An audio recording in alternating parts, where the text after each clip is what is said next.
Today's webinar is devoted to the use case of using your own base station. That's especially interesting for those cases in which you guys are operating the service in a zone of the globe where our more than 7,000 GNSS reference stations are not properly covering your operation zone. So as it happened the last time in the first webinar, it's going to be our navigation support engineer Isaac, who's going to be presenting the webinar. So I'm gonna give the ground to Isaac. So Isaac, welcome and go ahead.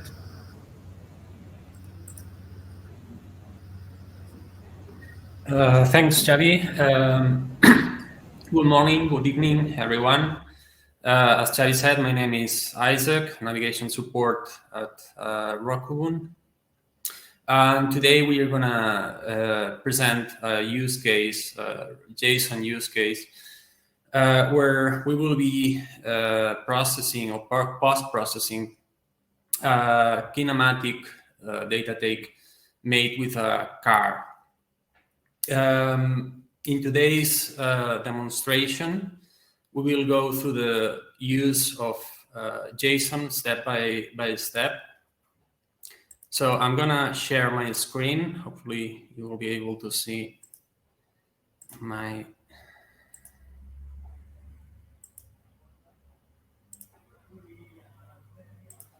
Okay, so hopefully you can see my screen. The first thing I will do is just to briefly describe the setup. So as I said, this was a data take made with a car in a urban environment. It's in a little town called Cardedeu, where there are some narrow streets. So it's a challenging environment. There are trees, there are other cars and buildings reflecting and cutting the signal.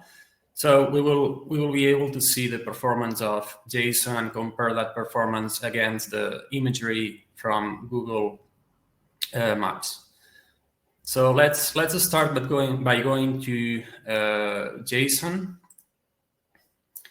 So the first thing I would like to say is that this is the new interface. Maybe you were used to the old one. We changed the interface not long ago. So the first step is to sign in. You have to use your own credentials, otherwise you would need to log in, to input your data. I already have my sign-in information set up. So let's sign in. Okay. In this case, today we will use the PPK processor. And we will process first, as Xavi said, the base station dataset. In this case, we will assume that there are no other base stations nearby. So that means that we will have to use precise point positioning, or also known as PPP. So the first thing I will do is to open the base station information, the raw data file. Let's open the file, double click. And as you can see, here we have the base station. I will input a small description. In this case, test is just fine. It's a static data set. That's important. It's not dynamic. It's a stationary base station, so it should be static. Because we are not going to use any base station because we assume we have nothing nearby, we will use PPP. And as you can see, as soon as I select PPP, the Dropbox where I can input the base station data is gone. Today we will not use external event files or imagery, so we will leave that as it is, and we will just launch the process. So the first step that we will see that the JSON is doing is uploading the file. We will soon see that this changes to processing. This is important to mention because JSON has the capability to process multiple files at a time. So as you can see now, it says processing instead of uploading. This means that you can already leave that page and go again to the processor and upload another file if you desire so. As you can see, the system is already informing me of the progress of the computation. So we are using the Mare base station set up by the Institut Cartogràfic i Geològic de Catalunya. The system first computes the single point positioning, which is the not so accurate position of that particular receiver. And as you can see, has found 7,200 epochs or samples, which equals to 2 hours of data at 1 Hz. So again, it's processing now in PPP, so that's the accurate position for that particular base station. Still processing. And while it's processing, let me show you something. I would like to, sorry. Okay, let's close this. Okay. So something I was willing to show you while this is finishing the processing is that the base station dataset that I uploaded, which is this one, as the name suggests, does not have any coordinates. So if I bring this to the screen, you will see that the approx position of the Rainex file is empty. There is nothing on that base station because we don't know the position a priori. So finally, Jason has finished the processing of the base station. We will click the Show Results button. And the first thing that I can see is that the base station is located in the building where it's supposed to be.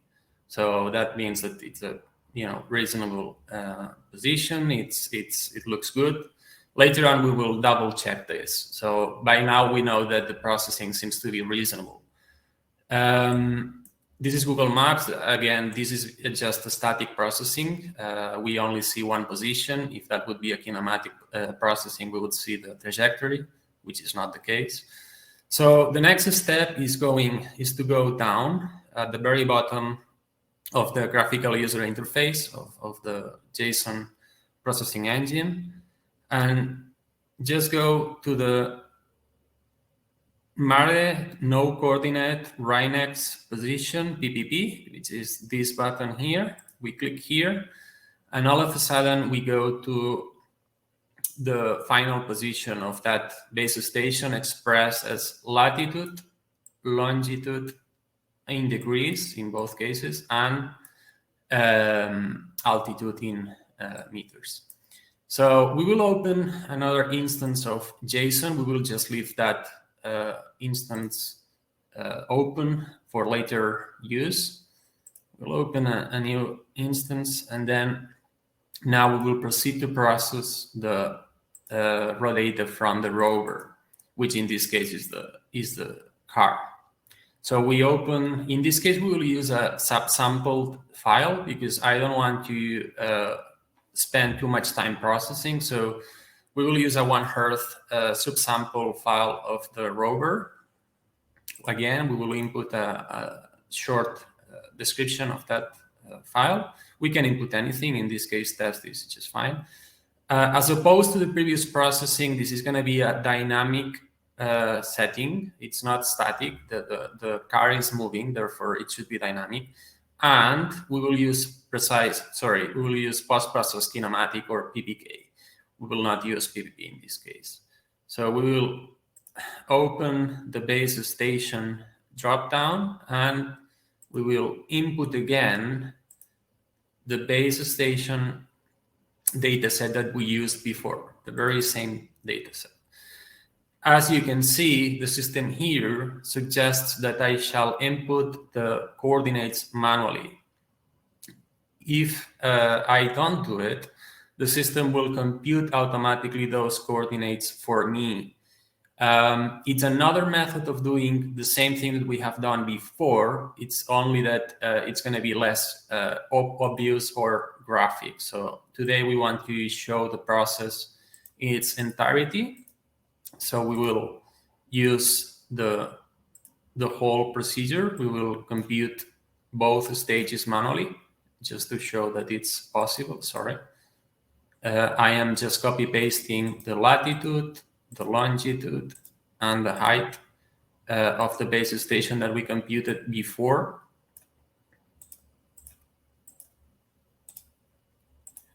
And once that is done, we can click again the launch button. Again, I would like to point out that now it's uploading. So basically, the local files that I have on my PC are being uploaded to our servers. As soon as this process finishes, which should happen in not much time, there we go, it's gonna start the processing.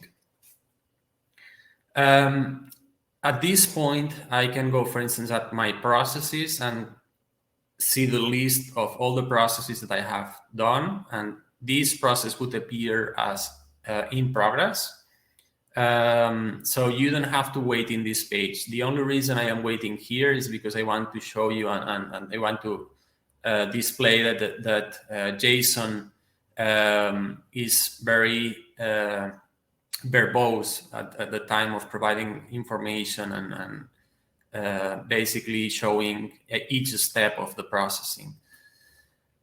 So it looks like the process is going fine. Again, the Mare receiver that we uploaded in the first stage is now being used as a base station and seems to be okay. As you can see, we can see the coordinates in Earth, centered Earth fixed frame. So basically geocentric coordinates. And here we have the baseline, which I know it's more or less correct. It's the distance between that base and the kinematic trajectory. I say more or less because, as you can imagine, a trajectory with car is something that it's gonna go, farther and closer as the car drives. This is gonna be a little bit a long processing because it's a 1 hour and a half drive. And part of the reason we have chosen this data set is because we want to show that the precision and the accuracy of the data set are, relevant to where we were driving. And we will see that in a while, in just a few seconds. Okay, so it looks like the system has already processed the precise point. The post-processed kinematic position of the rover.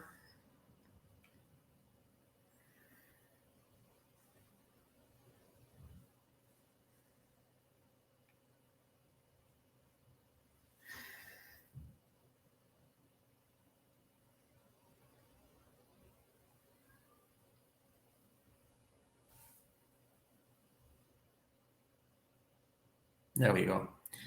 And the process is finished. Now the little plots that you saw in the GUI are being generated. So it takes a short while to create those. And in a few seconds, we will be presented with the button. There we go. We click show results. And there we go. Before looking into the map, I would like to point out that we can clearly see that this data set is more than 18 minutes long. The number of satellites, it's between 20 and 27. So it's a significant number of satellites being used on the PPK solution. And you can also see that we are using the four main constellations working today, which is the Chinese one, Beidou, the Russian one, GLONASS, the European one, Galileo, and the US GPS. So here we can see the sky plot and the height of the trajectory. So if we zoom into that trajectory just for checking the actual quality, the first thing I will do is to uncheck the PPK so that we have the single point positioning. And we can clearly see even from far that the position drifts and jumps quite a bit.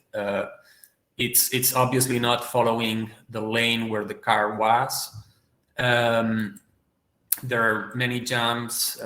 It's noisy. This position, JSON position, the SPP or single point positioning provided by JSON can be even noisier than the position provided by some receivers like uBlocks or some other brands. In any case, if we enable the PPK solution, we will see that we are able to tell which lane the car was driving in. We can easily see that the trajectory is accurate because we can see the runabouts being traced by the car all around.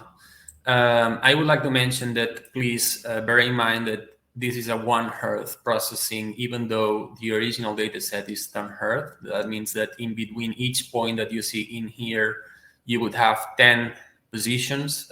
Obviously, JSON supports that. The only issue is that we might need more time to process that kind of large data set. So yeah, here you can see basically lane navigation level. For instance, let's go here. We can see how the car drives in the lanes. That's the usual driver behavior where it gets closer into the inner side of the turn.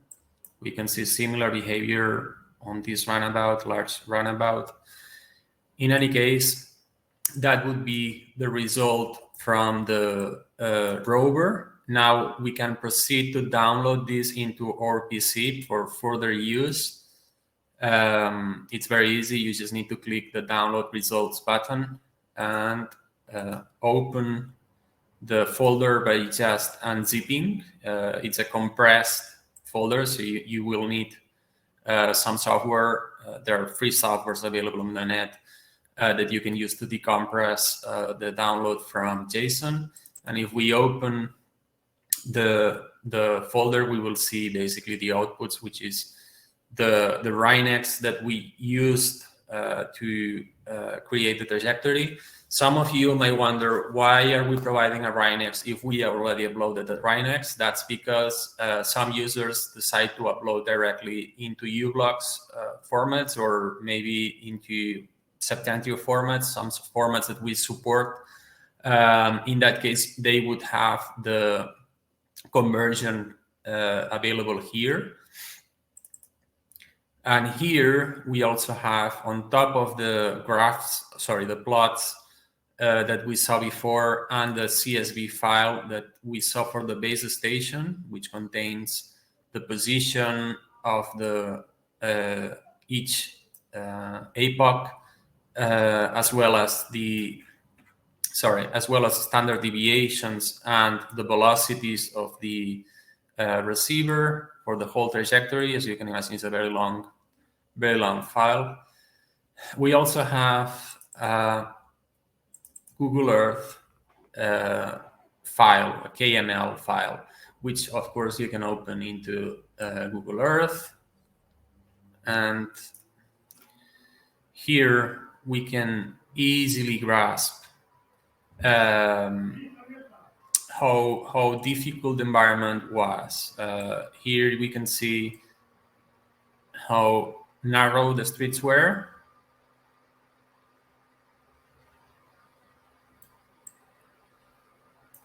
There are very narrow streets in here, even though you can see the performance of JSON is actually fairly reasonable, very good.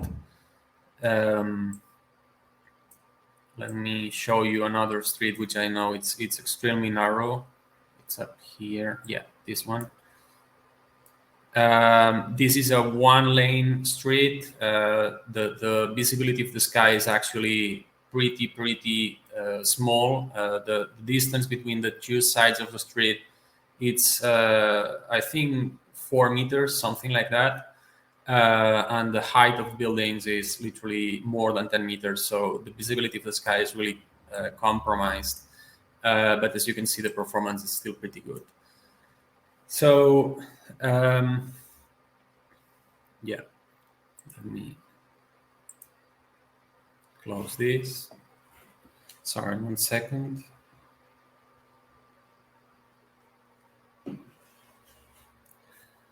Okay, so that wraps up our today webinar. Let me